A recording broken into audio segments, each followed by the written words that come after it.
우리가 이 험한 세상을 살아갈 때 누구에게나 하나님의 긍휼히 여김을 받아야 할 그러한 상황이 생기게 되는 것을 봅니다.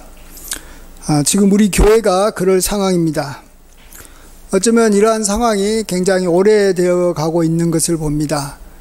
코로나 이전이나 또 교회 개척했을 때는 소망이라도 있었는데 이제는 좀 참 어렵다. 참 부흥이라는 게 이렇게 안 되는 것인가 이런 생각을 하게 됩니다.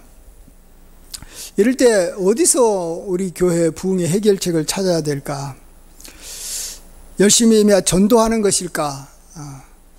물론 전도를 계속 해야 되겠죠. 그러나 전도를 해도 사람들이 관심이 별로 없는 것을 좀 보게 됩니다. 그리고 또 주변 주민들에게 우리 교회를 알리고자 어떤 프로그램을 좀 좋은 프로그램을 하는 것이 좋을까?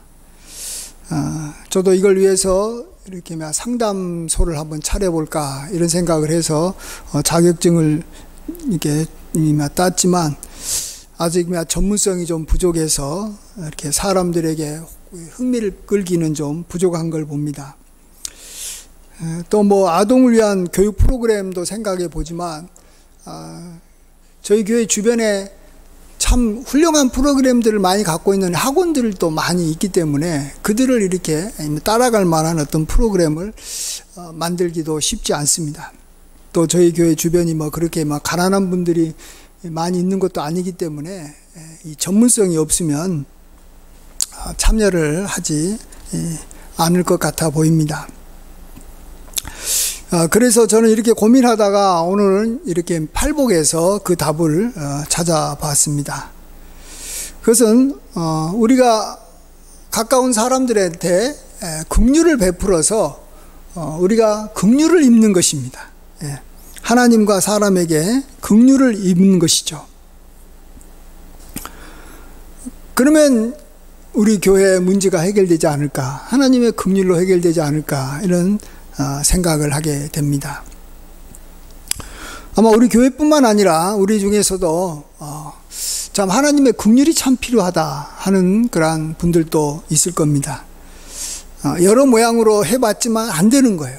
그러면 우리는 하나님의 긍휼을 하나님의 도움을 우리가 바라볼 수밖에 없는 것이고, 그럴 때 오늘 성경은 분명히 우리가 긍휼을 베풀면 그것이 가장 효과적인 해결책이 될 수 있다라고 말해주고 있습니다.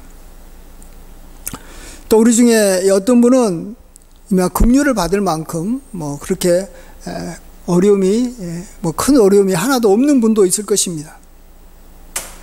나는 지금 괜찮다. 나는 잘 살고 있다라는 거죠. 근데 우리가 지금 현재 어려움 없이 잘 살고 있다라는 것은 우리가 이미 그 전에 하나님과 또 많은 분들한테 긍휼을 입었기 때문에 지금 우리가 아무런 문제 없이 살고 있다라는 겁니다. 그렇기 때문에 우리가 여러 사람한테 받은 긍휼에 대해서 우리가 그것을 이렇게 감사하면서 이제 그것을 우리도 이렇게 주변 사람들한테 그 받은 그 은혜를 다른 사람한테 나누어 주는 일을 해야 됩니다.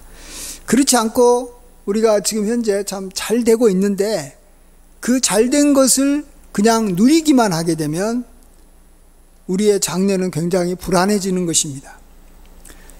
우리가 잘 아는 대로 1만 달란트 비유 잘 알 것입니다. 어떤 사람이 참 어마어마한 빚을 자기의 주인으로부터 탕감받았습니다. 얼마나 잘 됐습니까? 이제 그에게는 앞에 길이 환하게 열려 있습니다. 그런데 그 하루는 가다가 자기에게 겨우 100데나리온 이렇게 빚진 자를 만났을 때 그의 목을 붙잡고 그 빚을 갚아라고 아주 강하게 요구하고 그가 이렇게 좀 도와달라고 할 때 그를 이렇게 감옥에 쳐 넣어버립니다. 빚을 갚을 때까지 감옥에 있으라는 겁니다.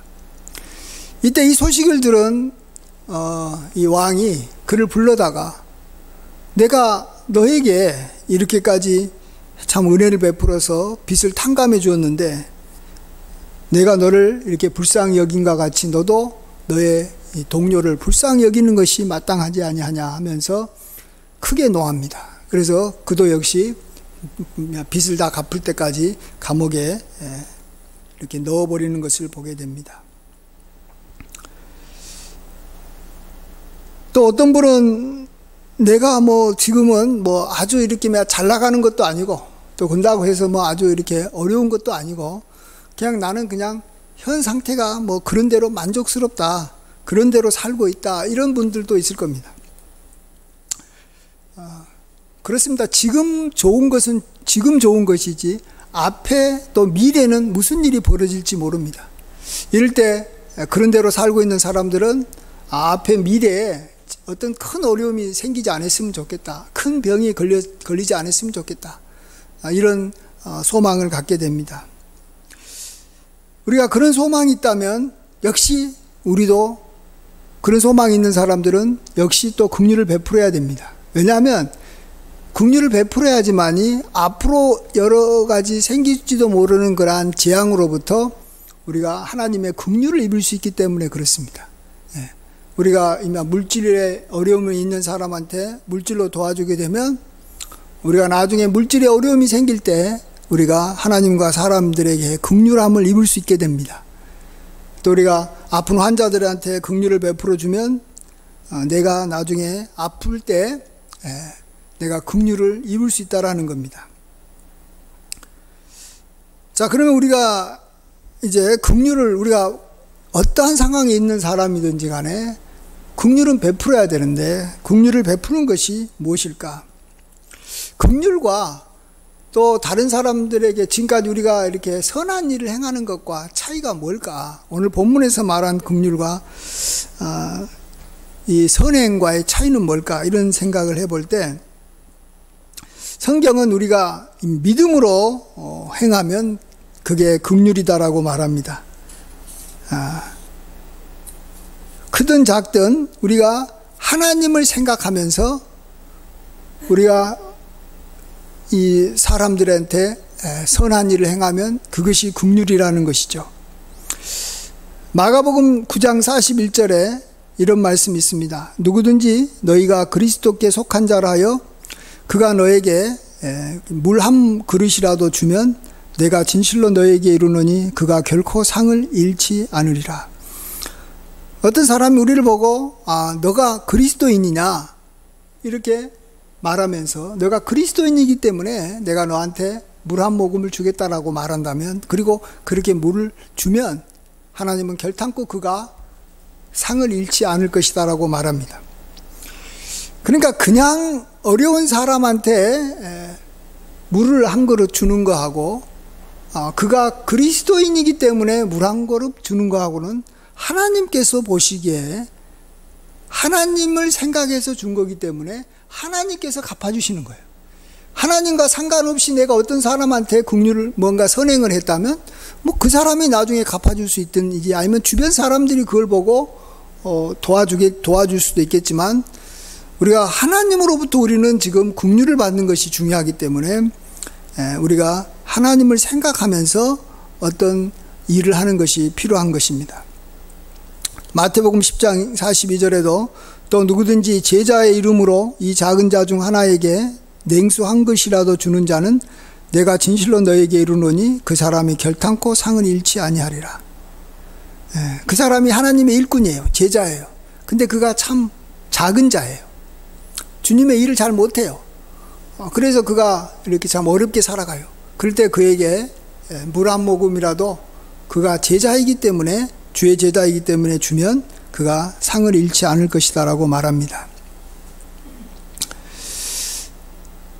이런 믿음의 자세로 이렇게 물 한 모금이라도 주면 하나님께서 우리에게 상을 다시 이렇게 돌려주시는데, 예를 들면 이런 거예요. 우리가 주님의 이름으로 또 그런 비슷한 것들이 힘들어하는 성도님을 찾아가서 믿음 생활을 잘할 수 있도록 격려하고 그에게 하나님의 말씀으로 소망을 주는 것입니다. 또 누가 나에게 악을 행했는데 내가 그리스도를 생각하면서 내가 그에게 악을 갚지 아니한 것, 이런 것도 나중에 우리가 하나님으로부터 긍휼을 받을 수 있는 그러한 긍휼이라고 볼 수 있을 겁니다. 또 우리가 누군가의 이 감정을 상하게 하지 않게 하려고 그가 나에게 조금은 이렇게 무리한 요구를 했을 때 하나님께서 나에게 베풀어 주신 그러한 은혜들을 생각하면서 그의 요구를 들어주는 거죠. 예. 함께 오리를 가려고 하라고 요구하면 내가 그를 이렇게 심리라도 같이 동행해 주는 것. 예. 또 어떤 사람이 죄를 지었을 때 정말 내가 죄 용서받은 걸 생각하면서 그가 회개할 때까지 좀 기다릴 줄 알고, 그래서 그의 죄를 다른 사람들한테 떠벌리지 않는 것도 어찌 보면 우리가 하나님으로부터 긍휼의 여김을 받을 수 있는 긍휼이 된다라는 것입니다. 자, 이제 우리는 이러한 긍휼을 행하면서 오늘 제가 포커스를 맞추고 싶은 것은 말씀대로 긍휼을 우리가 행하면 긍휼의 여김을 받는 거예요. 우리가 세상에서도 이렇게 참 선행일을 행하고 긍휼을 행하면서 살아라라고 말을 하지만 그들은 하나님께서 다시 갚아주신다라는 것에 대한 약속은 하지 않습니다. 오직 하나님만이, 성경만이 이것을 약속해주고 있지 않습니까? 이런 면에서 하나님께서는 우리에게 이러한 여기 상급을 약속해 주신 것이 이유가 뭘까? 그게 단지 좋아서? 물론 좋아서 그러겠죠. 근데 이 상급이라는 것이 갖고 있는 의미가 뭐냐 그러면 그 일을 완전히 자신의 것이 되도록 계속해서 그 일을 할 수 있게 하려고 상을 주는 겁니다.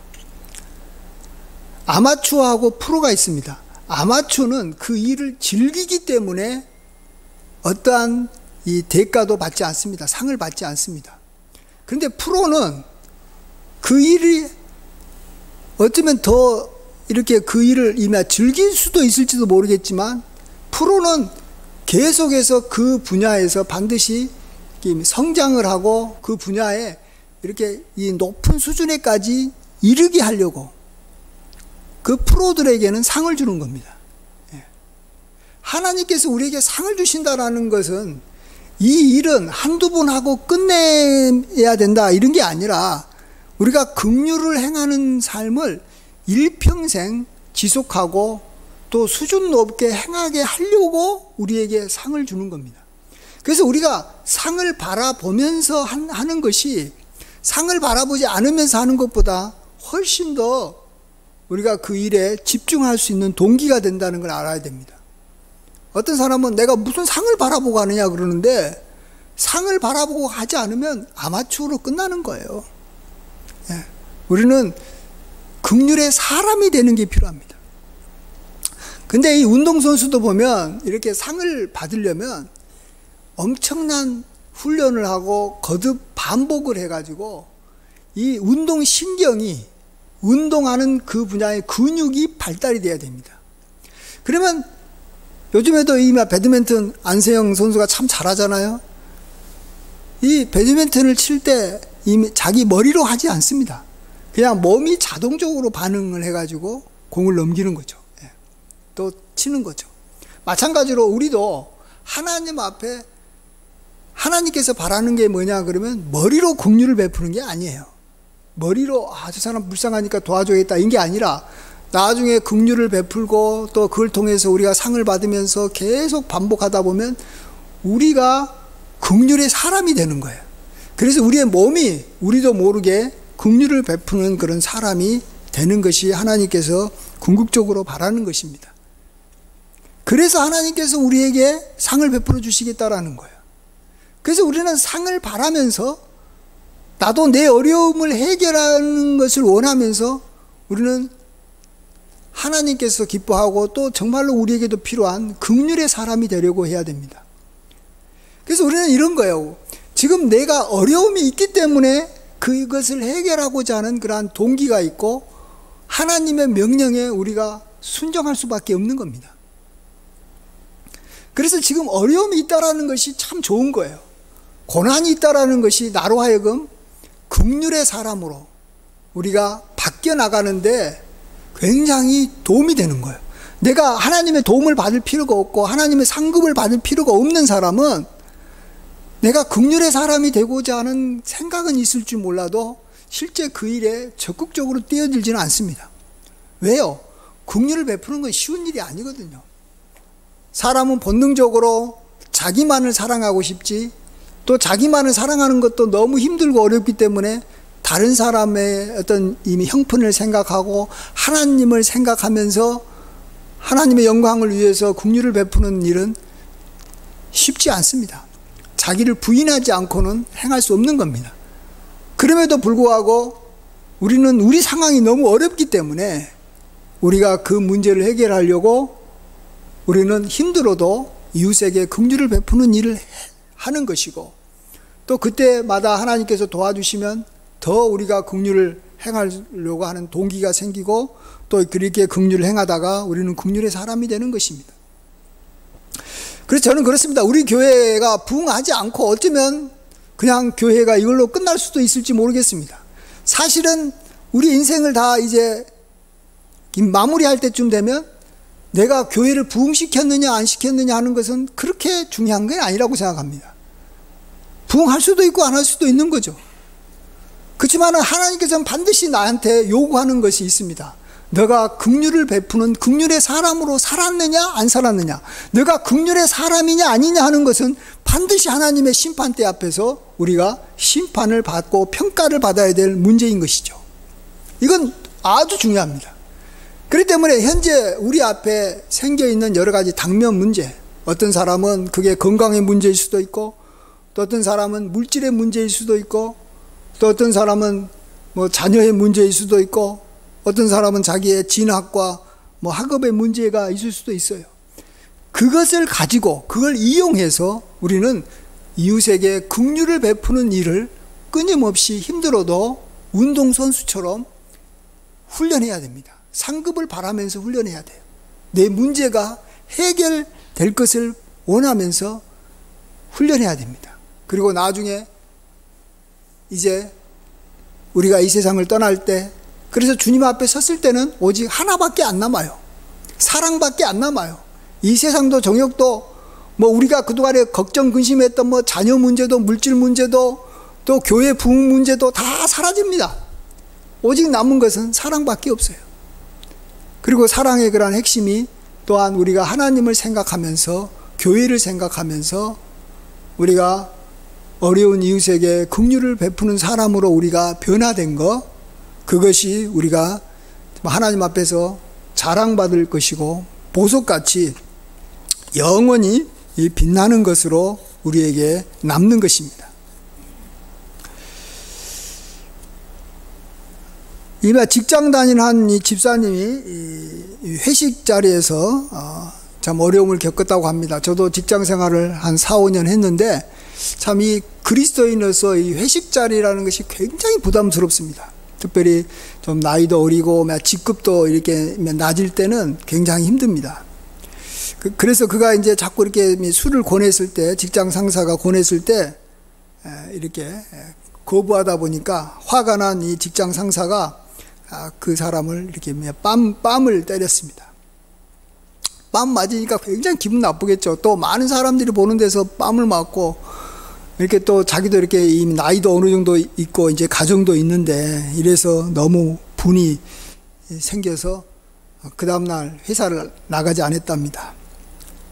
이제 회사 이렇게 사표를 쓰려고 하는데, 그래도 산에 올라가서 한번 하나님께 기도는 해야 되겠다 생각하고 기도하고 있을 때 참 여러 생각이 들더랍니다. 예. 화도 나지만 또 이걸로 인해서 내가 직장을 그만두게 되면 나는 이제 앞으로 어떻게 살아가야 되나, 하나님 앞에 자기를 좀 도와달라고 기도하는 중에 문득 자기 마음속에 이런 생각이 들었답니다. 하나님께서 주신 그런 음성이라고 고백하는데, 그 음성이, 야, 너는 겨우 이렇게 뺨 한 대 맞고 그렇게 화가 나고 분하냐? 야, 내가 예수님인 내가 당한 그러한 어려움을 너도 잘 알지 않느냐? 나는 뺨 맞은 정도가 아니라 채찍에 맞아서 피가 나고 사람들이 나를 향해서 침을 뱉고 나의 머리에는 가시면류관이 쓰여지면서 피가 흐르고 그렇지 않느냐, 이런 생각이 들고 또 그런 음성이 나오면서 자기가 별것도 아닌 걸 가지고 내가 이렇게 심각하게 생각했구나, 뺨 한 대 맞은 것 같고 이렇게 내가 회사를 그만두려고 했던 건 참 어리석다, 이런 생각이 들어서 이제 산에서 내려와서는 바로 그 다음날 회사로 출근을 했습니다. 회사에 출근해서 보니까 자기에게 이제 뺨을 때렸던 이 상급자가 굉장히 큰 어려움에 봉착한 것을 보았습니다. 그동안에 그가 행했던 일들이 이렇게 좀 문제가 생겨가지고 징계를 받을 상황인 것이죠. 거기다가 이제 또 이 뺨 때린 사건도 같이 포함돼 가지고 그가 이제 어려움을 겪고 있었을 때 그가 정말 이해할 수 없는, 다른 사람이 봤을 때는 참 이해할 수 없는 긍휼과 어떤 관용으로 자기를 때린 상사를 두둔하고 이제 징계를 좀 처리해 달라고 그의 편이 돼 가지고 이렇게 이야기한 것이죠. 그래서 결국 회사에서 이렇게 내리려 했던 징계를 처리하고 이 상사가 계속 근무하게 됐는데, 나중에 그런 일을 당한 상사도 생각하다가 결국은 예수님을 믿고 또 나중에는 직장 선교의 어떤 지도자로 이렇게 다른 사람한테 열심히 복음을 전하는 전도자가 되었다고 합니다. 물론 그 사람도 이 십자가를 생각하면서 긍휼을 베풀 수 있음으로 인해서 주변 사람들로부터 이렇게 인정도 받고 직장 생활도 잘 할 수 있었다고 합니다. 우리 하나님은 가만히 계시는 분이 아니고 참으로 능력을 베풀어서 우리가 어려울 때 구원해 주기를 참 기뻐하시는 하나님입니다. 역대하에서 여호와의 눈은 온 땅을 두루 감찰하사 전심으로 자기에게 향하는 자들을 위하여서 능력을 베푸시기를 기뻐하시는 하나님이다라고 말씀하십니다. 우리가 이 에레미야를 잘 알 것입니다. 에레미야는 자기가 살았던 남유다 이제 마지막 때 이 선지자인데, 한 번은 이제 바벨론의 군대가 예루살렘 성을 에워싸면서 이제 막 포위해가지고 이렇게 참 어려움이 있었을 때 에레미야가 하나님으로부터 들었던 이 말씀을 백성들한테 전했는데, 그 내용은 바벨론에게 이제 항복하고 그들에게 이렇게 굴복해라, 이 성을 그들에게 내어주라, 이런 이야기를 한 거예요.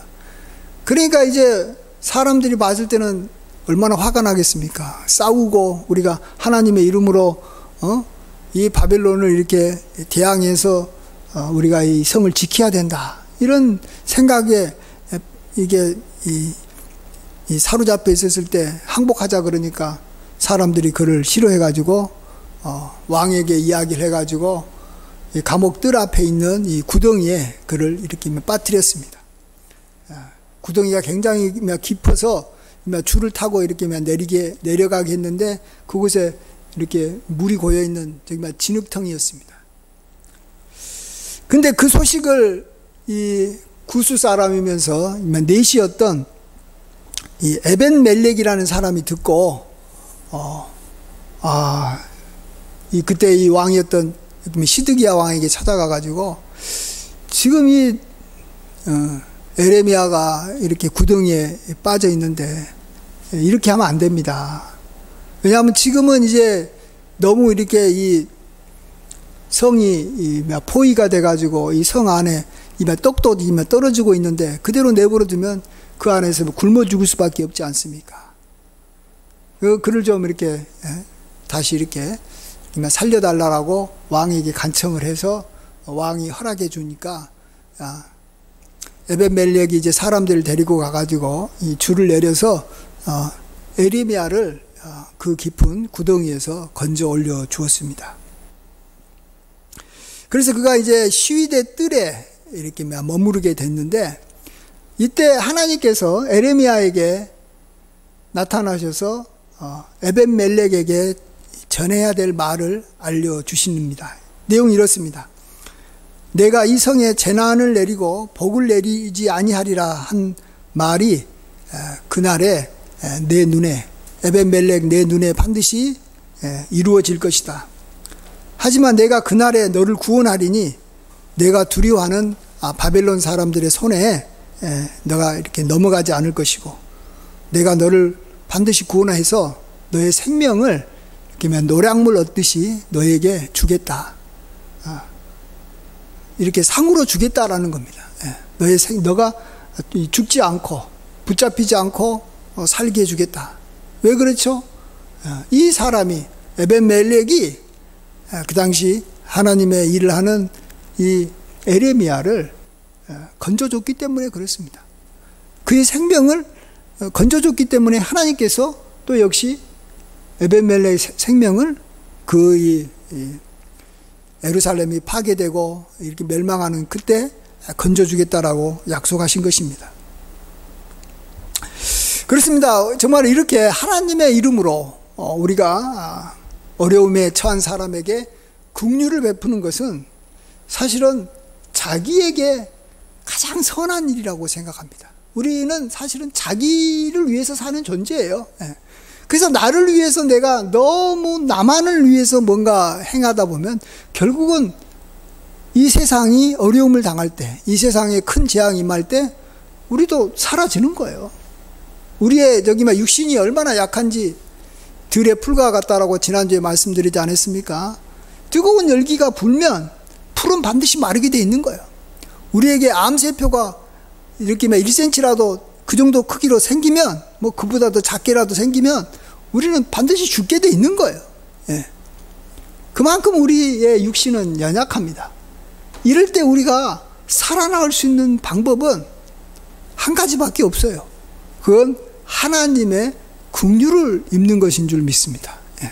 근데 그 하나님의 긍휼을 누가 입습니까? 그것은 오늘 말씀대로 우리가 하나님의 이름으로 하나님을 생각해서 우리가 긍휼을 베풀어 줄 때, 아무로 내가 받은 그리스도의 십자가를 생각해서 그것 때문에 우리가 이웃에게 정말 자비를 베풀어 줄 때 하나님께서는 오늘 약속하신 대로 우리가 긍휼히 여김을 받는 줄 믿습니다. 우리가 지금 현재 어려움이 많든 또 어려움이 없든 우리는 긍휼이 필요한 사람입니다. 우리 자체가 약하기 때문에 그래요. 그래서 우리는 우리가 이렇게 약하고 어려운 것을 우리가 이웃에게 긍휼을 베풀어서 하나님의 긍휼을 받는 그러한 좋은 어떤 이 수단으로, 좋은 계기로 만들어야 됩니다. 우리가 힘들고 어려워야지만이 긍휼이 필요한 것이지, 그래서 우리가 긍휼을 이렇게 베풀어서 긍휼을 받으려고 하는 것이지, 우리가 아무런 문제가 없이, 아무런 걱정 없이, 우리가 원하는 것 그 이상으로 막 이루어지면요, 나는 긍휼을 받을 필요가 없는 거예요. 그렇기 때문에 내가 이웃에게 긍휼을 베푸는 일에도 마음이 쓰이면 하는 것이지만 우리가 적극적으로 하지는 않습니다. 그러면은 결국은 긍휼의 사람이 되지 못하는 것이고, 긍휼의 사람이 되지 못하면 우리는 정말 하나님 앞에 나중에 섰을 때 우리가 정말 하나님 앞에 이렇게 칭찬받는 사람이 될 수는 없는 거 아니겠습니까? 이 세상 모든 것들은 다 지나갑니다. 그러나 지나가는 이 세상의 모든 것들이 우리로 하여금 긍휼의 사람이 되도록 우리를 이끌어가는 그러한 하나의 좋은 수단이 됐으면 좋겠습니다. 그래서 지금 현재 우리 눈앞에 있는 어려움을 하나님 앞에서 해결받도록 해야 됩니다. 그리고 하나님 앞에 해결받을 수 있는 가장 좋은 방법 중에 하나가 우리가 긍휼을 베풀어서 하나님의 긍휼을 입는 것인 줄 믿습니다. 그래서 우리는 어려워도 참 좋은 것이고, 나중에 이제 하나님으로부터 긍휼을 입어서 모든 문제가 해결됐을 때 우리는 또다시 긍휼을 베풀어야 될 줄 믿습니다. 완전히 긍휼의 사람이 될 때까지, 죽을 때까지 우리는 긍휼의 근육이, 또 긍휼의 신경이 우리가 몸으로 그냥 자연스럽게 나타나는 사람이 될 수 있을 때까지 계속 긍휼을 베푸는 훈련을 행해서 정말 하나님께서 기뻐하시는 그런 긍휼의 사람이 되는 저와 여러분 되시길 주의 이름으로 간절히 축원드립니다. 아멘. 기도하겠습니다. 아버지 하나님, 우리가 당하는 모든 어려움이 합력해서 선을 이루기를 원합니다. 그 중에 하나가 우리가 하나님의 긍휼을 입고자 이웃에게 긍휼을 베푸는 일인 줄 믿습니다. 우리가 긍휼을 베풀 때 하나님께서는 반드시 우리를 긍휼히 여겨서 우리의 모든 문제를 완벽하게 해결해 주실 것을 믿습니다. 이 세상에 재앙이 오든 말든 하나님께서 우리를 다 지켜주실 것이고, 우리가 당하는 문제가 산처럼 어려워도 하나님께서 다 이렇게 없애줄 줄 믿습니다.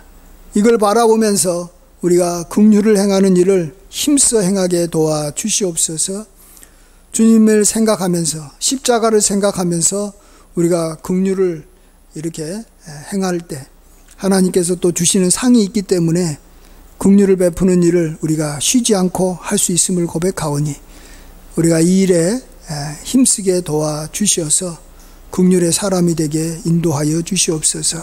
감사드리옵고 귀하신 예수님의 이름으로 기도하옵나이다. 아멘.